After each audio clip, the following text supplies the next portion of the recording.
Estamos con el senador Óscar Ortiz, candidato a la presidencia por la Alianza Bolivia Dice No. Sé que usted se ha referido en estos días justamente a esta crisis. Senador, gracias por estar con nosotros. Usted habría pedido al gobierno que asuma su responsabilidad en este caso.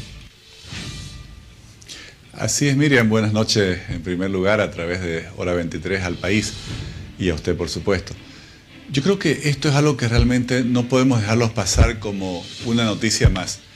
El hecho de que el narcotráfico haya llegado a penetrar a los altos mandos de la Policía Nacional es realmente serio, Miriam, es gravísimo.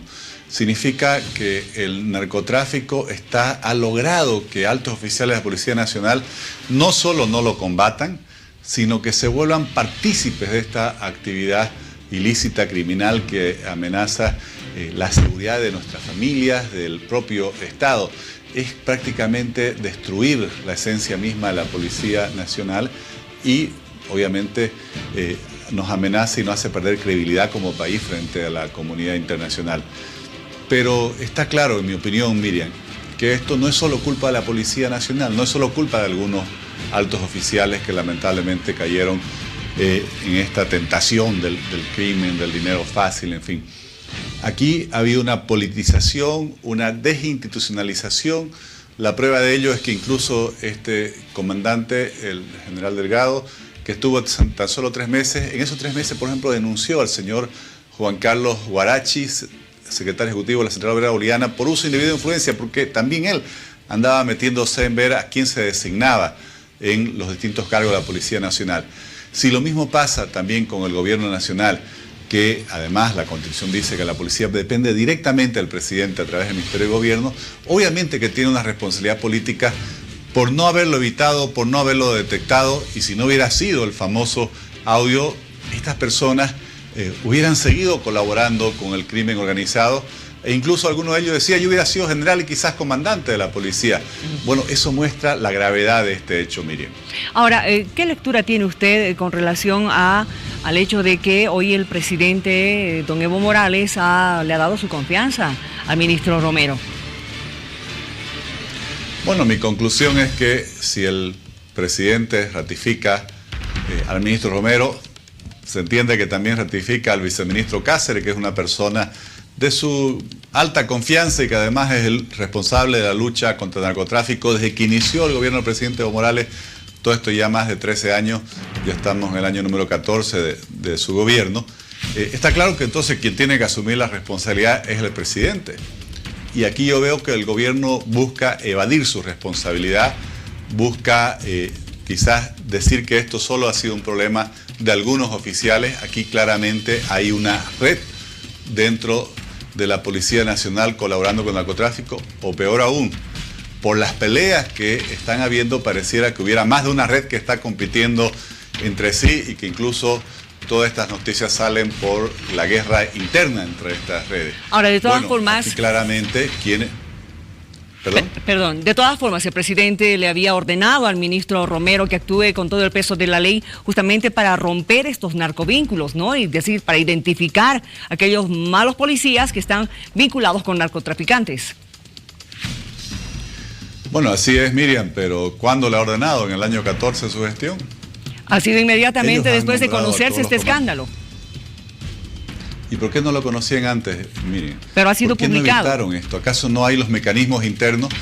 Imagínense cómo van a combatir el crimen si no pueden controlar siquiera lo que pasa en la propia Policía Nacional. Y aquí viene un tema que es muy serio, y es el tema de los padrinazgos. Es un secreto a voces, y es lo que ha salido en estos días, que para acceder a estos altos cargos hay que tener padrino.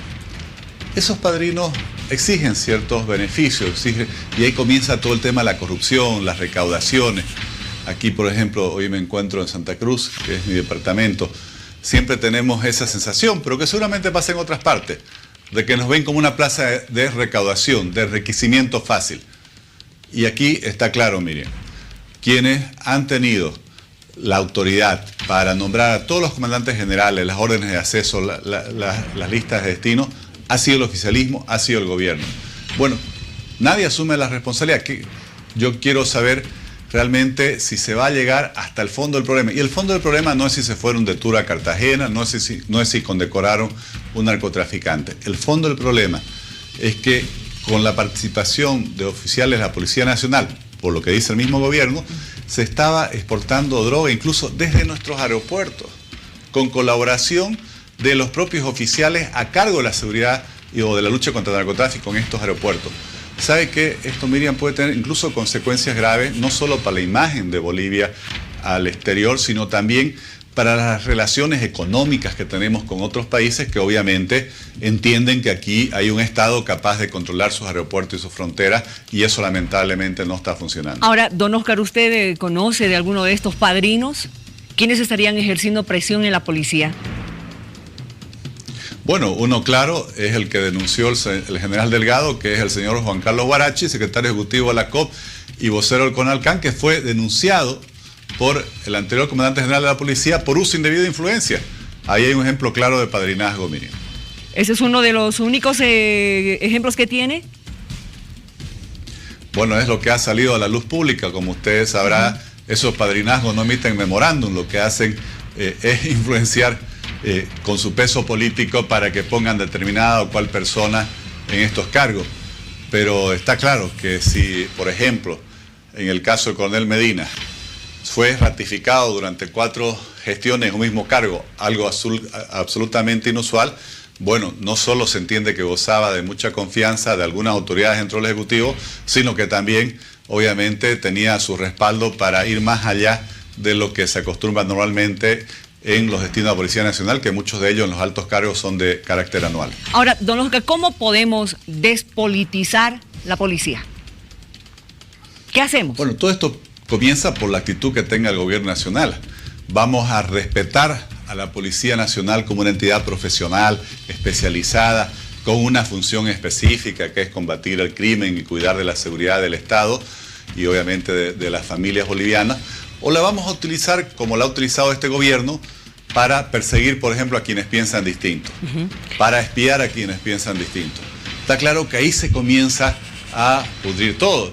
Y obviamente aquí lo que tenemos que hacer es tener gobiernos, y es lo que yo propongo hacer, que realmente institucionalicemos el Estado, que hoy ha sido totalmente desinstitucionalizado y que pierde prácticamente las líneas que separan lo que es el partido gobierno de lo que son las instituciones del Estado. Aquí el MAS tiene una forma autoritaria de gobernar donde prácticamente controla todo como si fuera propio del partido y no instituciones del Estado. Ahora, ¿usted estaría de acuerdo con que se pueda controlar externamente a la policía? Es decir, ya habían planteado, hay la idea de que se conforme una comisión legislativa, por ejemplo. Yo no sé si esa es la solución, Miriam, porque, claro, habría que ver también qué característica va a tener este control externo.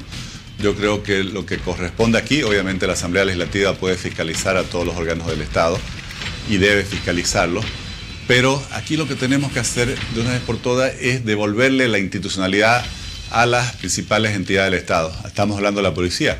Lo mismo pasa con la justicia. No hay una justicia independiente en el país. Y si no hay justicia independiente, no hay democracia, hay impunidad para la corrupción, hay impunidad para los criminales, no hay quien ponga una contención a los abusos de quienes gobiernan. Entonces, claro, uno puede decir, le pongo un control externo ahora a la justicia, ¿quién lo va a hacer? Bueno, es mejor que trabajemos con otra mentalidad. Nosotros proponemos por eso el republicanismo democrático, donde los gobiernos no buscan controlar políticamente todo, sino que busca más bien fortalecer las instituciones del Estado y respetarle a cada uno sus roles. ¿Usted cree que con la institucionalización de la policía se va a cortar ya de plano la corrupción que hay adentro? Porque este caso, el del ex coronel Medina y el capitán Moreira, no son los únicos casos. Usted y yo y todo el país lo sabe, que ya hace bastantes años se vienen conociendo no solamente de casos de narcovínculos, ¿no es cierto? Hemos visto asaltos, hemos visto un montón de cosas, volteo de drogas, en fin. ¿Usted cree que la corrupción se va a cortar de plano con la institucionalización de la policía? Por lo menos se va a poner condiciones mucho más estrictas que van a hacer más difícil que alguien se corrompa, y que va a ser más fácil que si alguien se corrompa sea detectado, sea procesado, sea sancionado, y obviamente se siente un castigo de acuerdo a la ley ejemplarizador. Le voy a dar un ejemplo, Miriam, de por qué estas cosas van creciendo cuando no se la cortan de raíz. Usted recordará el famoso caso del general Sanabria, que tenía un altísimo cargo también en la Policía Nacional. En la lucha, era responsable de la inteligencia en la lucha contra el narcotráfico. Él fue detenido en el exterior del país. Y aquí prácticamente no se hizo ningún esfuerzo por descubrir a toda la red que trabajaba con él. Creo que procesaron a 1 o 2 oficiales más de menor rango.